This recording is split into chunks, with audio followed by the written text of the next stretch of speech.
CBSE class 10 science में बहुत ही important एक चैप्टर है मेटल्स एंड नॉन मेटल्स। ये मेटल और नॉन मेटल के बारे में आज मैं बताने वाला हूं। ये चैप्टर में से क्वेश्चन बनते ही बनते हैं। 5 मार्क का क्वेश्चन लगभग इस साल आने वाला है, तो देखते रहिए। पूरा वीडियो देखेंगे तो यहां से 5 का 5 ही आपको मिलेगा। तो पीरियोडिक टेबल की अगर बात करें तो वहां पर मेटल है, नॉन मेटल है, मेटालॉइड है, लेकिन हम यहां पर सिर्फ मेटल और नॉन मेटल के बारे में बात करेंगे। हमें पता है टोटल 118 एलिमेंट है, जिसमें से मेटल और नॉन मेटल कुछ हैं। तो उसके हिसाब से दो ग्रुप में यह भाग किया गया है, एक तो है मेटल, दूसरा है नॉन मेटल। पहला हम मेटल के बारे में जानते हैं। मेटल है क्या? देखो, जैसे कि हमें ये सिल्वर हो गया एक मेटल, गोल्ड हो गया, डेफिनेटली उसके अलावा आयरन हो गया, ये सारे होते हैं मेटल। अब नॉन मेटल की अगर बात करें तो नॉन मेटल क्या क्या है? सल्फर, इसके अलावा कॉपर। कॉपर एक मेटल है, डेफिनेटली ये इसमें घुस गया। डेफिनेटली इसके अलावा कार्बन होता है, क्लोरीन गैस होता है, ये सारे नॉन मेटल होते हैं। अब मेटल और नॉन मेटल के कुछ कैरेक्टरिस्टिक्स के बारे में सोचेंगे। डेफिनेटली इन दोनों को हम डेली लाइफ के यूज होते हैं उसमें यूज करते हैं। जैसे कि कोई मेटल से पात बनाना हो, जैसे कि फिजिकल प्रॉपर्टी ऑफ मेटल के बारे में बताएंगे। पहला जो होता है मेलेबिलिटी। मेलेबिलिटी क्या होता है? मेटल्स को बीट करके, हैमर करके एक थीन सीट बनाया जाता है। उस प्रॉपर्टी को हम बोलेंगे malleability. Metals are malleable. Next जो होता है डेफिनेटली डक्टिलिटी व डक्टाइल प्रॉपर्टी। क्या होता है वो? मेटल्स को एक जो स्ट्रेच करके या फिर ड्रॉन करके थीन जो वायर होता है उसमें कन्वर्ट किया जाता है, इसलिए मेटल्स आर डक्टाइल। जैसे कि मान लो गोल्ड हो गया, gold is the most ductile metal, इसीलिए उससे ऑर्नामेंट बनते हैं। अब देखो, जैसे कि 1 केजी गोल्ड को अगर हमने ले लिया तो उसको अगर लॉन्ग वायर में कन्वर्ट कर दे तो 2 किमी लॉन्ग वायर बन सकता है, 2 किलोमीटर लॉन्ग वायर। समझ पा रहे हो? इस प्रॉपर्टी को बोलते हैं डक्टाइल प्रॉपर्टी। इसके अलावा डेफिनेटली एक एल्यूमिनियम रॉड को अगर हम लोग हीट करेंगे एक पोर्शन में, तो दूसरा पोर्शन भी हीट हो जाएगा, मतलब ये कंडक्टर है। Metals are good conductor of heat. ठीक है, एक पोर्शन हीट हुआ तो वो हीट ट्रांसफर होकर दूसरा पोर्शन पे चला जाएगा। अब बात करें सबसे बढ़िया बेस्ट कंडक्टर कौन सा है मेटल, तो silver is the best conductor of heat followed by copper. सबसे बढ़िया होता है सिल्वर, उसके बाद कॉपर। अब आते हैं definitely forest conductor of heat जो होते हैं मेटल में, लेड और मरकरी होते हैं।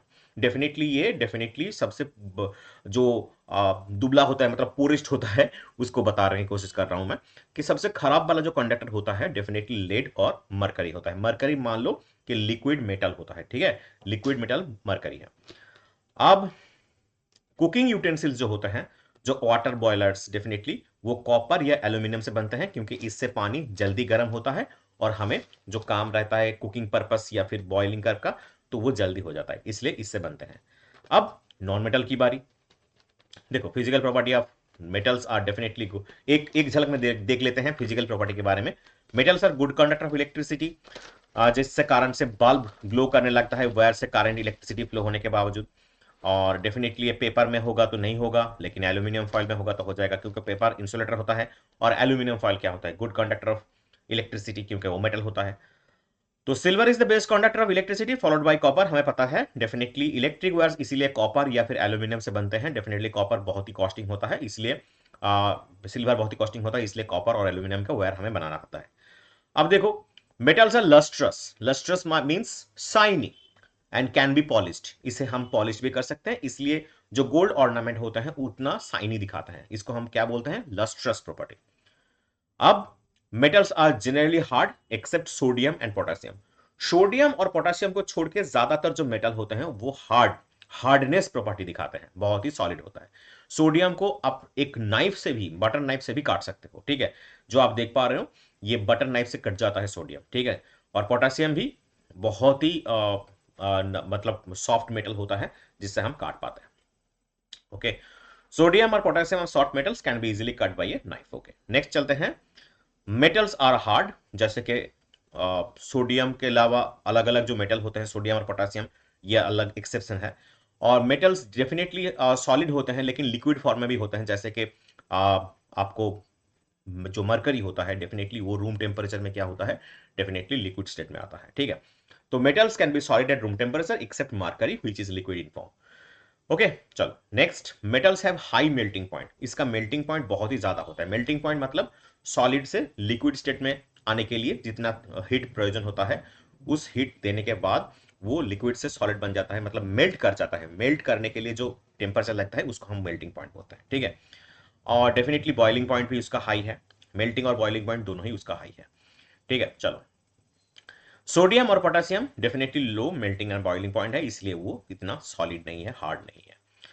Next, metals have high density. इसका जो डेंसिटी होता है सबसे घना होता है, एक्सेप्ट सोडियम एंड पोटेशियम। सभी मेटल में जितने भी एक्सेप्शन है उसमें सोडियम और पोटेशियम है डेफिनेटली इसका लो डेंसिटी वाला। इसके अलावा आप देख पा रहे हो कि जो ये हमारा गीटर होता है, सितार होता है, इसका जो वायर होता है डेफिनेटली ये सोनोरस प्रॉपर्टी दिखाता है, मतलब ये मेक साउंड। जब हम इसको उंगली से खींचते हैं तो क्या होता है, स्ट्रक करते हैं तो ये ऑब्जेक्ट साउंड दिखाता है, जैसे बेल हो गया, ये गिटार हो गया, सितार हो गया, ये सारे चीज मेटल सोनोरस प्रॉपर्टी दिखाता है, ठीक है। अब बढ़ते हैं definitely properties of non metals. Non metal क्या क्या प्रॉपर्टी दिखाता है, तो non metals are neither malleable और डक्टाइल। ये मेलेबिलिटी भी नहीं दिखाता और डक्टिलिटी भी नहीं दिखाता। और definitely non metals are brittle. Brittle मतलब इजीली ब्रोकन। जब इसको हम किसी हैमर से मारेंगे तो ये इजीली ब्रोक होके डस्ट में कन्वर्ट हो सकता है। Next, non metals do not conduct heat and electricity. ये हीट और इलेक्ट्रिसिटी पास नहीं कर सकता एक्सेप्ट कार्बन। कार्बन जैसे कि ग्राफाइट होता है तो ये एक एक्सेप्शन है, लेकिन बाकी सारे जो हीट और इलेक्ट्रिसिटी का पास नहीं कर पाते। सल्फर, और ये आ गया डेफिनेटली। नेक्स्ट जो वाला है, non metal are non lustrous, they are dull. Basically non metal जो होता है नॉन लस्ट्रस एंड डल होता है। अभी लस्ट्रस प्रॉपर्टी मेटल में समझा दिया हूं, तो ये ऑपोजिट होगा डेफिनेटली मेटल। और ये आ गया कार्बन, ये आ गया डायमंड, तो डेफिनेटली। अब देखो, non metal are generally soft, but हमें पता है कि कार्बन जो डायमंड के फॉर्म में रहता है वो वेरी वेरी हार्ड होता है, ठीक है। कार्बन जो डायमंड के फॉर्म में रहता है वो वेरी वेरी हार्ड होता है। अब देखो, नेक्स्ट आ गया, non metals are not strong, they are easily broken. अभी मैंने बता दिया है कि उसको अगर हैमर से मारेंगे तो टूट जाएगा, लेकिन डायमंड एक्सेप्शन है क्योंकि कार्बन से बने हैं, कार्बन के ऐसे फॉर्म से बने हुए हैं, इससे सबसे ज्यादा हार्ड ये दिखाता है, हार्डनेस, ठीक है। अब नॉन मेटल्स में भी solid, liquid and gas. Non metal को हम सॉलिड, लिक्विड और गैस के फॉर्म में रख सकते हैं रूम टेम्परेचर में। जैसे कि मान लो सॉलिड स्टेट में आ गया सल्फर, ब्रोमीन लिक्विड स्टेट में आ गया। एग्जांपल के तौर पे पूछ सकता है एक नॉन मेटल जो कि लिक्विड स्टेट में है, ब्रोमीन। और गैसियस स्टेट की बात करें तो क्लोरीन गैस जो कि गैसियस स्टेट में है, जो कि एक नॉन मेटल है। उसके अलावा non metals have comparatively low melting point and boiling point. इसका मेल्टिंग पॉइंट और बॉइलिंग पॉइंट क्या होगा, मेटल के तौर पे नीचे होगा, मतलब लो होगा, ठीक है। Next, except diamond. डायमंड तो एक्सेप्शन होगा ही क्योंकि नॉन मेटल होकर भी उसका हाई मेल्टिंग और बॉइलिंग पॉइंट रहता है। एक्सेप्शन का भी याद रखना, एक्सेप्शन की जरूरत होता है, कभी कभी एग्जाम में ऐसे भी क्वेश्चन पूछ लेते हैं। इसके अलावा melting point of sulphur is 115 degree Celsius, is quite low. Sulphur का मेल्टिंग जो पॉइंट होता है, जब आप देख पा रहे हैं सल्फर का मेल्ट हो गया तो 115 डिग्री सेल्सियस, तो उसमें वो मेल्ट करने लगता है, तो ये बहुत ही लो होता है। Melting point of diamond is around 3500 degree Celsius, मतलब 3500 डिग्री सेल्सियस पे डायमंड मेल्ट होने लगता है, मतलब बहुत बहुत हाई। कार्बन से बना हुआ है, मतलब ये नॉन मेटल है, लेकिन इसका मेल्टिंग पॉइंट बहुत ही हाई होता है। Non metals have low density. ज्यादातर नॉन मेटल का डेंसिटी लो होता है। Non metals are non sonorous, मतलब ये साउंड प्रोड्यूस नहीं करता, जैसे कि मेटल में करते थे, बेल मान लो, सेतार, गिटार मान लो, ये क्या सोनरस प्रॉपर्टी दिखाते थे, लेकिन सारे नॉन मेटल्स नॉन सोनरस होते हैं, ठीक है।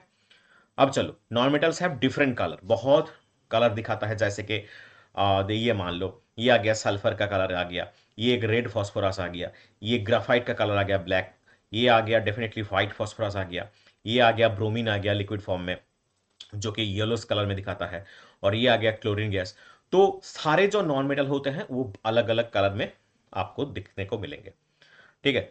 तो ये मेटल और नॉन मेटल का जो प्रॉपर्टी मैंने बता दिया है, इसके बाद वाला वीडियो में केमिकल प्रॉपर्टी के बारे में सोचेंगे। ओके, चलिए बढ़ते हैं नेक्स्ट वीडियो में, तब तक के लिए धन्यवाद।